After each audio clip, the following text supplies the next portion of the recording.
سبحان اللہ وبحمدہ سبحان اللہ العظیم نویت سنت اعتکاف۔ الحمدللہ، اللہ تبارک و تعالیٰ کا شکر ہے کہ اس کی توفیق سے ایک مرتبہ اور ہم اس بابرکت علمی درس بخاری شریف میں حاضر ہیں۔ حضور اکرم صلی اللہ علیہ وآلہ وسلم کے ارشاد کو سنانے اور سننے کے لیے۔ کتاب الوضو کا سلسلہ ہے اور آج کے عنوان میں ایک اہم مسئلے کا ذکر ہے، اور وہ مسئلہ ہے موضوع پر مسح کرنا۔ امام بخاری رحمۃ اللہ علیہ نے عنوان قائم کیا ہے باب المسح علی الخفین، موضوع پر مسح کرنے کا بیان۔ بنیادی طور پر تو وضو کا جو طریقہ ہے، چہرہ دھونا ہے، دونوں ہاتھوں کا کنگھیوں سمیت دھونا ہے، سر کا مسح کرنا ہے، پیروں کو ٹخنوں سمیت دھونا ہے۔ لیکن شریعت میں بعض چیزوں کی سہولت رکھی گئی ہے، کیونکہ پیر کو دھونا کبھی مشکل بھی ہوتا ہے، اس میں پانی بھی زیادہ خرچ ہو سکتا ہے، اور پھر ایسے حالات بھی آتے ہیں کہ وہاں پر پیروں کو دھونے کی اجازت نہیں ہوتی، اور ایسے حالات آج کل کے زمانے میں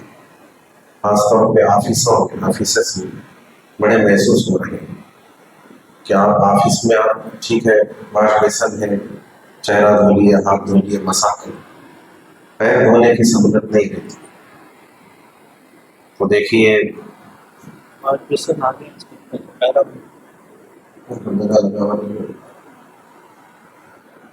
تو یہ بھی عجیب شان ہے کہ مسئلہ حضور اس وقت بیان کیے، لیکن نظر کہاں تک تھی کہ ایسے مسائل ہوں گے۔ نظر فرمانے بعض جگہ پیر دھونے کے واش بیسن بھی آ گئے، لیکن ہر جگہ نہیں رہتا۔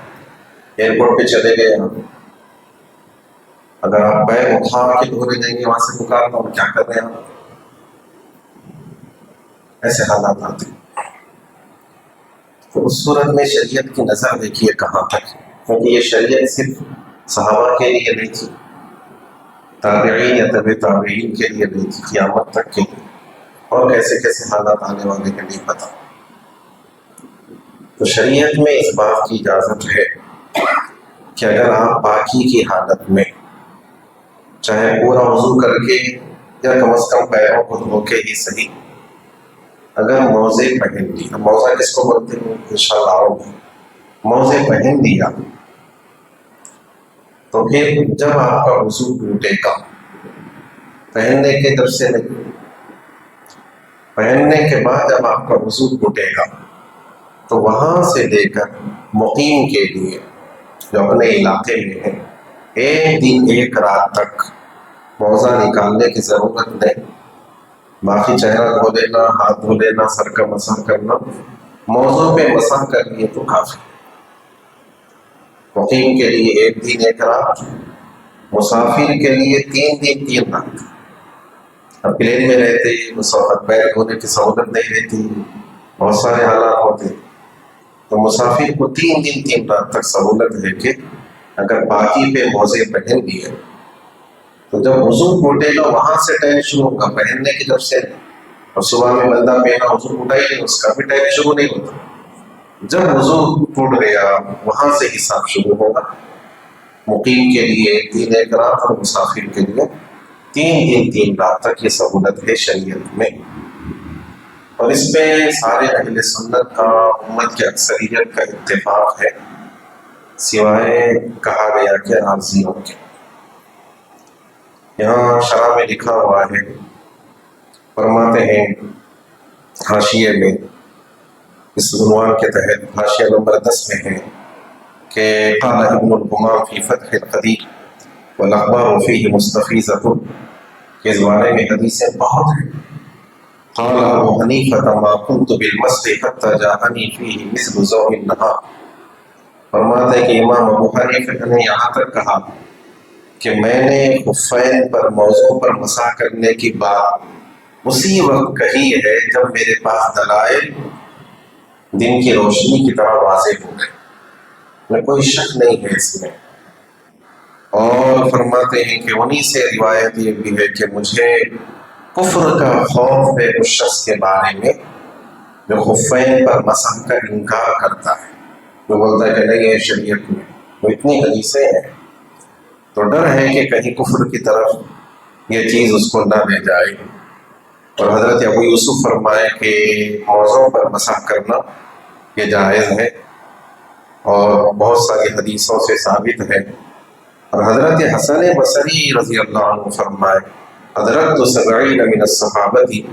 کلہم یری المسح علی الخفین، حضرت حسن بصری فرماتے ہیں کہ میں نے 70 صحابہ کو، تابعی تھے حضرت مولا علی کے خاص شاگرد ہیں، فرماتے ہیں کہ 70 صحابہ کو میں نے دیکھا ہے موضوع پر مسح کرتے ہوئے، کوئی شک کی بات نہیں ہے اس میں۔ اسی وجہ سے امام ابو حنیفہ سے پوچھا گیا تھا کہ اہل سنت کی پہچان کیا ہے، اس کی اہل سنت کی پہچان کیا ہے؟ تو انہوں نے فرمایا تھا کہ نفضل الشیخین، ہم شیخین کو فضیلت دیتے ہیں، حضرت ابو بکر اور حضرت عمر کو، ونحب الختنین، حضور کے دونوں دامادوں سے محبت کرتے ہیں۔ دونوں داماد کون؟ حضرت عثمان غنی سے بھی، حضرت مولا علی سے بھی کرم اللہ وجہہ۔ ونرى المسح على الخفین، اور ہم موضوع پر مسح کرنے کو جائز سمجھتے ہیں، یہ اہل سنت کی پہچان ہے۔ تو یہ سارے دلائل بیان کیے گئے کہ اتنے زیادہ ہیں کہ اس میں شک نہیں ہونا کہ ابھی بھائی پیر ہوا ہی نہیں نا، وضو ہوا کہ نہیں کی، پھر نماز ہو رہی نہیں تو بھی نہیں معلوم، شک ڈالتا۔ یہ شک ایسی چیز ہے جب حدیث آ گئی، قرآن آ گیا تو شک نہیں ہونا۔ یاد رکھیں قرآن و حدیث کے معاملے میں اگر آپ شک سے کام لیں گے تو آپ کو ہدایت ملنے والی نہیں ہے۔ اسی لیے آغاز میں، قرآن کے آغاز میں سورہ بقرہ میں اللہ کیا فرمائے؟ ذالک الکتاب لا ریب فیہ، پہلے بول دی، تم بعد میں پڑھو پورا قرآن، سورہ یاسین بعد میں پڑھو، سورہ رحمان بعد، پہلے یہ طے کرو شک ہے کیا، دیکھ لو تمہارا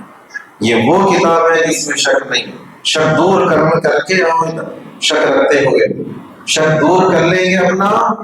تو ہدی للمتقین، تو ہدایت ہے۔ شک کے ساتھ قرآن پڑھیں گے،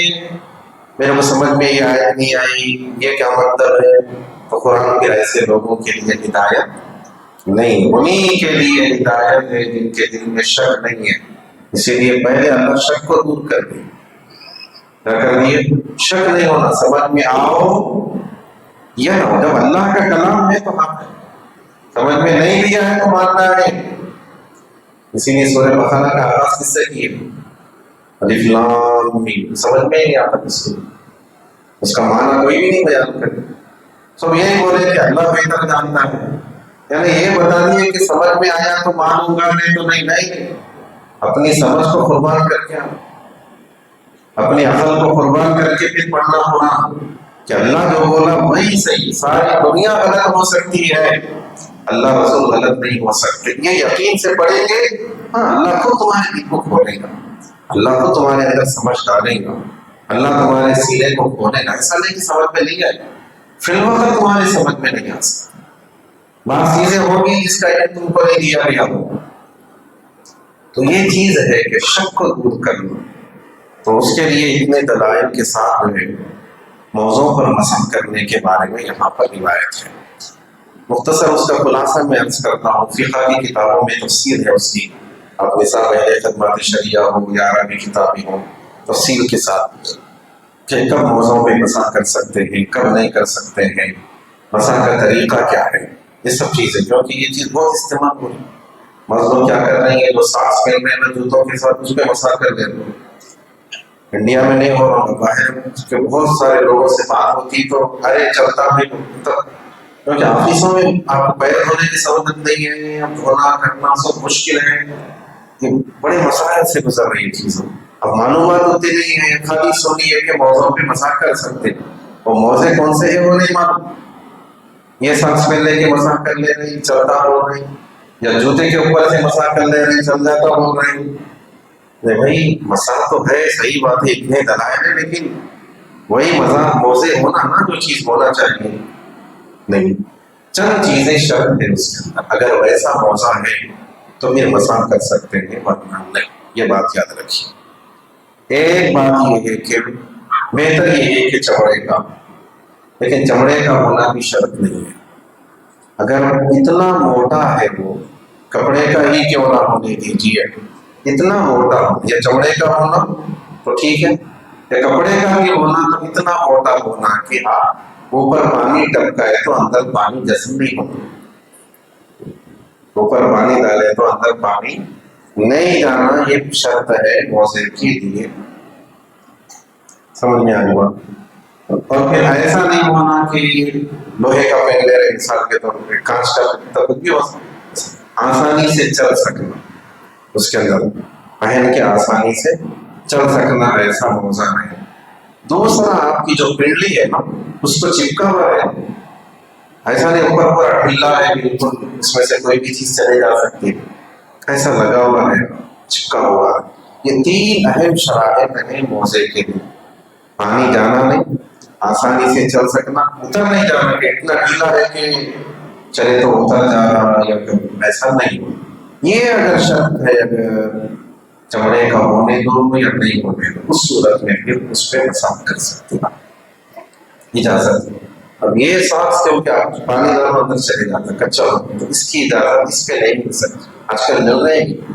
موزے، مل رہے ہیں آج کل چمڑے کے بھی مل رہے ہیں، آپ ٹوپی وغیرہ کی دکانوں پہ بڑھے گئے تو آپ کو مل رہے ہیں، لے سکتے. سنت بھی کبھی کبھی عمل بھی کر لینا، اس میں حضور کی سنت سمجھ کے بھی عمل کرے تو اچھی بات ہے، ہم دیکھتے. لیکن یہ شرائط ضروری ہے. یہ موزے پہ نہیں کر سکتے، یہ سانس پہ نہیں کر سکتے جو جوتوں میں اپن پہنتے ہیں، کیونکہ یہ اس میں شرائط وہ پائے نہیں جاتے. یہ بات کو ذہن میں رکھیے، موٹا ہونا پڑتا بہت. اچھا مسح کیسے کرنا چاہیے؟ پورا وضو کر لیے، پیر دھو لیے، پھر موزے پہن لیے، یا اگر کم از کم پیر دھونے کے پہننے کے بعد میں پورا وضو کرے یہ بھی چل جائے، لیکن بہتر یہ ہے کہ پورا وضو کر لیا پھر دونوں پیروں میں موزے پہن لیے. اب مسح کی ضرورت نہیں. مسح کی ضرورت کب ہوئے گی؟ اب یہ تو وضو کر لیا نا پورا، جب وضو ٹوٹے گا، اب نماز پڑھنے جانا ہے، اب وضو کر رہے ہیں تو موزے اتارنے کی ضرورت نہیں. باقی چیزیں دھو لیجیے، سر کا مسح کر لیجیے، پیر میں دھونے کے بجائے موزوں پہ مسح کرو. اچھا یہ بھی مزے کی بات ہے. اب عقل تو بولتی بھائی موزے کے کون سے حصے پہ کرنا چاہیے مسح؟ نیچے کا حصے پہ کرنا چاہیے، نیچے پھرتے کرتے دھول لگتی، میں لگتا. لیکن شریعت کیا بولتی؟ مطلب اوپر کرنا. کیا کرنا؟ اوپر کرنا ہے، نیچے 4 انگلیاں آپ کے دیکھیں ہو، آپ ایسا کھینچ لے سکتے. پورے موزے پہ نہیں کرنا ہے آپ کو، پورے سانس پہ مسح کر رہے تھے بیٹھ کے نہیں، اوپر سے 4 انگلیاں آپ ایسا کھینچ دیے، مسح ہو گئے. یہ پیر پہ بھی 4 انگلیاں کھینچ دیے، نیت سے مسح کے مسح ہو گئے. عقل تو یہ بولتی کہ نہیں ارے نیچے میلا ہوا اوپر کیوں کرنا؟ تو یہی بول رہے ہیں نا کہ دین عقل کا نام نہیں، عقل کو قربان کرنے کا. اس بارے میں حضرت مولا علی کرم اللہ وجہہ نے فرمایا اسی بارے میں کہ لو کان الدین بالرأی لکان اسفل الکف اولی بالمسح من اعلی. حضرت علی فرمایا کہ دیکھو دین کی بنیاد اگر رائے پہ رہتی، انسانوں کی سوچ پہ رہتی، تو پھر موزے کے نیچے حصے میں مسح کرنا زیادہ بہتر ہوتا اوپر کے مقابلے. تو دین کو عقل پہ مت ماننا ہو. ہاں یہ کہ دین میں جو احکام ہے عقل کے مت، لیکن جب سمجھ میں آئے گا میرے کو جو پھر وہ خدا کی اطاعت کا ہوگی، عقل کی اطاعت ہوگی. اسلام کا مطلب حوالے ہو جانا ہے. آپ کو عقل پہ آنے دو، نہیں آنے دو، اپنی رائے پہ چلنا نہیں ہے، انہوں جو بولے اس پہ چلنا ہے. تو عقل تو یہی بولتی کہ بھائی نیچے ہونا چاہیے، حکم یہ ہے حضور ویسا کرے ویسا کرنا ہے، آپ کیا کریں میرے کو کیا سمجھ میں آ رہا، آپ کیا دین ہمارے رائے کا نام دیں گے، شریعت کو ہم بیٹھ کے طے نہیں کر سکتے، شریعت اللہ اس کے رسول نے جو بتایا وہ کریں، حضور ایسا کیے ویسا کرنا، نہیں میری رائے آپ ڈسٹبن میں ڈالی، آپ کی رائے کی اہمیت نہیں شریعت کے ساتھ، میری عقل یہ بول رہی فرمانا ہے، اللہ اس کے رسول کی اطاعت کا نام دین ہے، شریعت ہے، اپنی عقل کو اپنی رائے کو دخل دینے کی اجازت نہیں ہے۔ یہی حضرت امام ابو حنیفہ جنہوں نے فرمایا کہ اے لوگوں اگر میرا ایک قول بھی صحیح حدیث کے خلاف نکلا کوئی بھی قول تو میری بات کو دیوار پھینک دو، کہ ان کی بات اس لیے ہم مانتے کیونکہ وہ جو بولے حدیث کے مطابق بولے، اللہ رسول کے تعلیمات کے مطابق ان کی اطاعت مقصود نہیں ہے، انہوں ذریعہ ہے، انہوں ہم کو کیونکہ پہنچا رہے ہیں ادھر اللہ اس کے رسول کی طرف، نعوذ باللہ اگر ان کی کوئی بات ہم کو معلوم ہے کہ نہیں حدیث کے خلاف تو کون امام ابو حنیفہ کو نہیں پہنچا، کیونکہ ہم ذمہ دار ہیں اللہ کی اطاعت کے، اللہ کے نبی کی اطاعت، ہاں کیونکہ ان کی تحقیق اللہ نے کام دیا، انہوں نے پھر قرآن و حدیث کے احکام کو بیان کیا، تو قرآن و حدیث کے مطابق ہے بلکہ تقلید ہے، نعوذ باللہ یہ نہیں کہ اللہ کے نبی کی بات الگ ہے ان کی الگ بھی ہے تو ہم مان رہے ہیں، ہو ہی نہیں سکتا، نہ انہوں بولے نہ ہم کرتے، بولے کہ میری بات کو دیوار پہ پھینک دو مار دو اگر میری بات کوئی صحیح حدیث کے خلاف ہوتی تو یہ چیز ہے، تو یہ طریقہ ہے کہ مسح کرنا انسان، اور اس طرح سے جب سے وضو ٹوٹا وہاں سے ٹائم شروع ہوگا، مقیم کے لیے ایک دن ایک رات تک سہولت ہے، مرد ہو یا عورت سب کے لیے، تندرست ہو یا بیمار سب کے لیے، اور مسافر اگر ہے تو 3 دن رات تک اس بات کی اجازت ہے۔ حدیث پاک دیکھیے، بسم اللہ الرحمن الرحیم، حدثنا اصبغ بن فرج عن ابي وهب قال حدثني عمرو قال حدثني ابو النضر عن ابي سلمة بن عبد الرحمن عن عبد الله بن عمر عن سعد بن ابي وقاص عن النبي صلى الله عليه وآله وسلم انه مسح على الخفين۔ حضرت سعد بن ابی وقاص جلیل القدر صحابی ہیں بہت، ان سے روایت ہے اور وہ روایت کرتے ہیں نبی کریم صلی اللہ علیہ وسلم سے کہ آپ صلی اللہ علیہ وآلہ وسلم نے موضوع پر مسح فرمایا، حضور موضوع پر مسح کیے، تو اس لہٰذا موضوع پر مسح کرنے کی اجازت ہے، سنت ہے، سہولت ہے، بالکل کر سکتے ہیں، حضور خود کیے،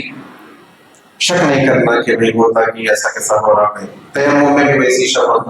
اب مٹی سے یوں کر لیے تو آگے سب ہوا، بھئی انہوں بول دیے ختم، اپنی طرف سے شک پیدا نہیں کرنا، شک میں مبتلا نہیں ہونا، سمجھے۔ اس کے بعد کا جملہ یہ دیکھیے، اس میں تو بات ہوگی کہ حضور موضوع پر مسح کیے، تو سنت سے ثابت ہو گیا، حضور صلی اللہ علیہ وسلم کے عمل سے ثابت ہو گیا کہ موضوع پر مسح کرنا ہے۔ اس کے بعد کا جو جملہ ہے، اب معاملہ کیا ہے معاشرے میں،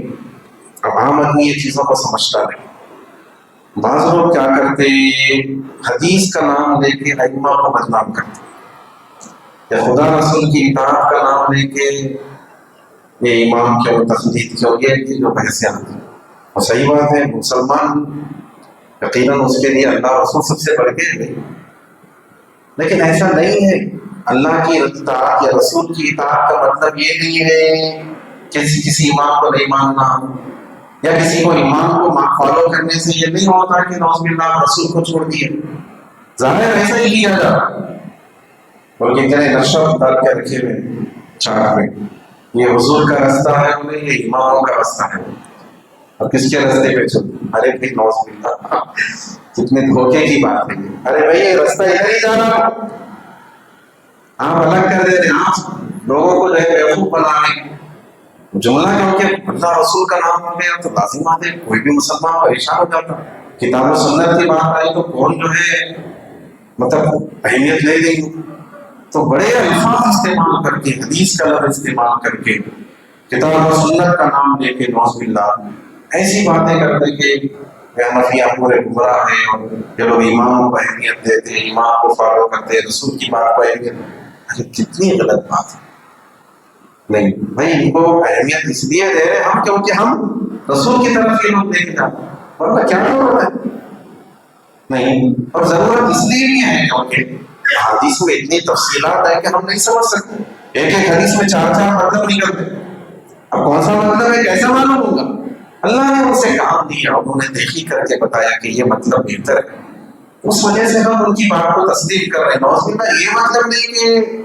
حضور کی بات کے مقابل میں یہ، اب دیکھیں عام آدمی ویسی بھٹک جاتا، نکل جاتا، پھر چلے گیا تو پھر عقیدہ بھی خراب، پہلے عمل کے نام بھی جاتا اور نماز کے نام،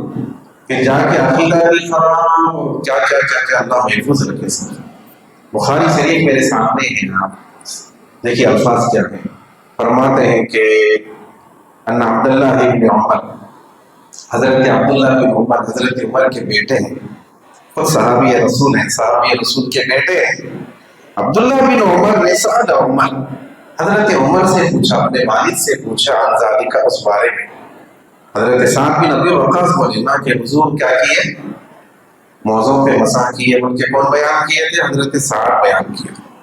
تو عبداللہ بن عمر کیا کیے، اپنے والد سے پوچھے بھئی کہ سعد ایسا بول رہے ہیں، سعد ایسا بیان کر رہے ہیں، تو حضرت عمر نے کیا کہا؟ دیکھیے الفاظ، دیکھیے حضرت عمر کے الفاظ دیکھیے، فرماتے ہیں کہ فقال نعم، سعد نے صحیح کہا ہے، اور سنو، اذا حدثك شيئا سعد عن النبي صلی اللہ علیہ وسلم فلا تسأل عنه غيره، اور اپنے بیٹے کو حضرت عمر تاکید کرے کہ دیکھو حضرت سعد اگر حضور کے بارے میں کچھ بولے تو کسی اور سے پوچھنے کی ضرورت بھی نہیں، تمہارے ان کی بات پہ بھروسہ کرو۔ اب یہ کیا بات ہے؟ ان کی بات پہ بھروسہ کرو، انہوں تو رسول نہیں ہے نا، رسول تو اللہ کے نبی ہے، کیونکہ انہوں جو بولیں گے وہ حضور کے فرمان کے مطابق رہے گا، حضور کے عمل کے مطابق رہے گا۔ الفاظ دیکھیے، اگر تم سے سعد اگر کسی چیز کے بارے میں نبی صلی اللہ علیہ وسلم سے روایت کرتے ہوئے فرمائے فلا تسأل، تو تم پوچھنا نہیں، عنہ، ان کے بارے میں، غیرہ، ان کے علاوہ کسی اور صحابی سے بھی نہیں پوچھنا، ان کی بات پہ بھروسہ کرنا۔ اور نعوذ باللہ حضرت عمر کو الزام لگیں گے، آپ یہ کیا بات ہے، حضرت سعد نبی ہے کیا، رسول ہے کیا، ان کی بات پہ مان لینا، دوسروں سے پوچھنا بھی نہیں، بولے اور سے بھی پوچھنا پڑے گا نا، سعد صحیح بول رہے ہیں، بولے ضرورت نہیں، بھروسہ، انہوں جو بولے بھروسہ ہے اس پہ۔ تو یہی چیز ہے، ائمہ کو ماننے کا مطلب نعوذ باللہ یہ نہیں ہوتا کہ انہوں جو ہے کچھ اور بول رہے ہیں، ہم نعوذ باللہ نبی سے بڑھا دے رہے ہیں ان کو، ہاں بھائی انہوں صحابی بھی نہیں ہیں معلوم، لیکن اللہ نے اتنا ان کی مدد فرمائی، ساری دنیا اس بات کی قائل ہے کہ انہوں نے جو مسائل کو بیان کیا کتاب و سنت کی روشنی، کسی اور سے اللہ نے وہ کام نہیں دیا، تو ان کا جو فرمان ہے ان کو بھروسہ ہے کہ بھئی حضور جو فرمائے اسی کے مطابق، اس وجہ سے ایسا نہیں ہے نعوذ باللہ حدیث کے مقابل میں امام ابو حنیفہ کی بات کو ہم اہمیت دے رہے ہیں یا امام شافعی کے بات کو، تو یہ تقلید کا جو مطلب ہوتا ہے کہ امام پہ بھروسہ کرو، اور تقلید شخصی کا مطلب ہوتا ہے کہ ایک امام کو فالو کرو۔ اب دیکھیے تقلید شخصی میں ان سے ہی پوچھو، دوسروں سے نہیں، ائمہ تو چاروں حق پہ، لیکن آپ کبھی ان کی مانیں گے کبھی ان کی مانیں گے، دلیل بولے گا کہ نفس پرستی ہو جاتی ہے، اسی لیے علماء بولے گے وہ فالو، آپ شافعی ہے اس لحاظ سے چلو، آپ حنفی ہے ہر مسئلے میں بھی وہ اس کے لحاظ سے چلو، ورنہ نس چھوٹا ہو جائے گا، شادی کی بات آ رہی تو ادھر آ جا رہے ہیں، طلاق کی بات آ رہی تو ادھر آ جا رہے ہیں، پھر وہ نہیں رہے گی بات، ایک راستے پہ چلو، کیونکہ سارے راستے اللہ کے نبی تک ہی پہنچا، سمجھے؟ تو حضرت عمر نے اپنے بیٹے اپنے عبداللہ بن عمر کو کہا کہ ساتھ جب بیان کر دیں تو کسی اور سے پوچھنے کی ضرورت نہیں ہے، خفین پہ مسح کے حوالے سے۔ تو یہ شریعت میں اہم سہولت رکھی گئی ہے موضوع پر مسح کرنے کی حوالے سے۔ جی تو یہ تو حدیثوں میں سب چیزیں ہیں، اگر پورے مفہوم کو دیکھنا ہوتا، خالی روایت کو دیکھ کے بات نہیں کر سکتے، سمجھے؟ سب چیزوں کو پیش نظر رکھنا۔ اللہ تعالیٰ نے یہ قرآن مجید میں فرمایا، آیت ہے کہ وَأَطِیعُوا اللَّهَ وَأَطِیعُوا الرَّسُولَ، اطاعت کرو اللہ کی، اطاعت کرو اللہ، اطاعت کا لفظ ہے وہاں پہ، پھر فرمایا وَأَطِیعُوا الرَّسُولَ، اطاعت کرو رسول کی، اطاعت کا لفظ پھر ریپیٹ ہوا، اور کریں اس کو، اطاعت کرو، بات مانو اللہ کی، بات مانو رسول کی، سمجھے؟ لیکن اس کے بعد فرمایا اولي الامر منکم، اور ان کی جو تم میں معاملات والے اولو الامر ہے، علماء کے دو ترجمے ہوئے، ایک تو حاکم حکومت ان کی ہے اگر جائز حکم دے رہے ہیں آپ، دوسرا فرمایا گیا کہ الامر سے مراد فقہاء ہے، علماء ہے، ائمہ ہے، لیکن یہ اطاعت کا لفظ نہیں آیا ہے، اسی لیے بانی جان میزا علی رحمہ لکھے خدا کی اطاعت مستقل ہے، نبی کی اطاعت بھی مستقل ہے، یہ دیکھنے کی ضرورت نہیں کہ قرآن میں ہے کیا حضور بول دیے ختم، اگرچہ کہ اس کا ذکر قرآن میں نہیں بھی ہے تو ماننا ہے نہیں، بس لوگ بولتے حدیث میں ہوگا بھائی قرآن میں تو نہیں ہے نا، تو کیا مطلب قرآن میں نہیں ہے تو بھی حدیث میں ماننا ہے؟ آپ صلی اللہ علیہ وسلم فرمائے قریب ہے کہ ایک ایسا زمانہ آئے گا کہ آدمی جو ہے تخت پہ لیٹ کے تکیا ٹیک لگا کے بولے گا، مطلب مستی میں نوابی بننے آ کے بولے حضور فرمائے، ٹیک لگا کے بولے گا کہ میں وہی چیزوں کو مانا حضور فرمائے جو قرآن میں ہے، حضور فرمائے سنو میں نے بھی حلال کیا ہے، میں نے بھی حرام کیا ہے، وہ قرآن کی طرح ہے، وَإِنَّهَا لَمِثْلُ الْقُرْآنِ، قرآن اللہ کی اطاعت مستقل ہے، کہیں اور دیکھنے کی ضرورت نہیں، نبی کی اطاعت بھی مستقل ہے، ہاں ائمہ کی اطاعت علماء کی اطاعت ان کے تابع ہے، قرآن و حدیث کے موافق ہے تو قبول کرنا ہے ورنہ نہیں کرنا، ان کی اطاعت تو کتاب و سنت کے مطابق ہے، اور اسی وجہ سے تقلید ہے بڑے علماء نے اولیاء نے کی کہ کیونکہ انہوں نے اللہ اس کے رسول کے احکام کو کھول کھول کے بیان کیا۔ بتائیے کہ اگر ائمہ نہ ہوتے جس کے پاس صلاحیت ہے قرآن سے حدیث سے وضو کا طریقہ ہی نکال لیں، پہلے عربی سیکھنا پھر اس کے معنی مطلب کو سمجھنا پھر آیت، اللہ کا کرم ہے یہ رحمت ہے، اللہ نے ایسی ہستیوں کو پیدا کیا، اب ان کو بدنام کرنا یا یہ بولنا کہ ان کی کیا ضرورت، ارے بھائی ان کی ضرورت آپ ہٹا دو تو پھر آپ کہاں ہے آپ کے اندر صلاحیت بخاری کو پڑھنے کی؟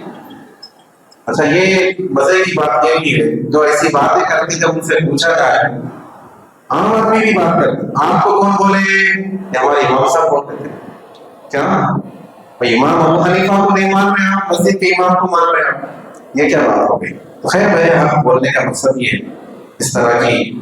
باتوں میں آنے کی ضرورت نہیں ہے، اطاعت یقیناً اللہ رسول کی ہے اور ائمہ کی تقریر اسی لیے ہے کیونکہ وہ اللہ اس کے رسول کی طرف ہم کو پہنچاتے ہیں، اسی پہ بھروسہ ہے، ورنہ ایک لمحے کے لیے بھی ہم کسی اور کی اطاعت کو دوبارہ نہیں کر سکتے، تو موضوع پہ مسا کرنے کی شریعت میں اجازت ہے سب کے لیے، غسل میں نہیں ہے، یاد رکھیے وضو کا مسئلہ ہے، کوئی پانی لا کے پہن لینا بعد میں پانی نہاتے خود میں پیرا نہیں، غسل کا مسئلہ نہیں ہے، کس کا مسئلہ ہے یہ وضو کے اندر یہ سہولت رکھی گئی ہے، اللہ تعالیٰ ہمیں اس کے نعمتوں کا شکر ادا کرنے کی توفیق عطا فرمائے، اور اللہ تعالیٰ ہم سب پر اپنے کرم کو جاری ساری رکھے اور احادیث شریفہ کے فیضان سے مالا مال فرمائے، آمین، وصلی اللہ تعالیٰ وسلم علی خیر خلقہ سیدنا محمد وعلی آلہ واصحابہ اجمعین، الحمدللہ رب العالمین۔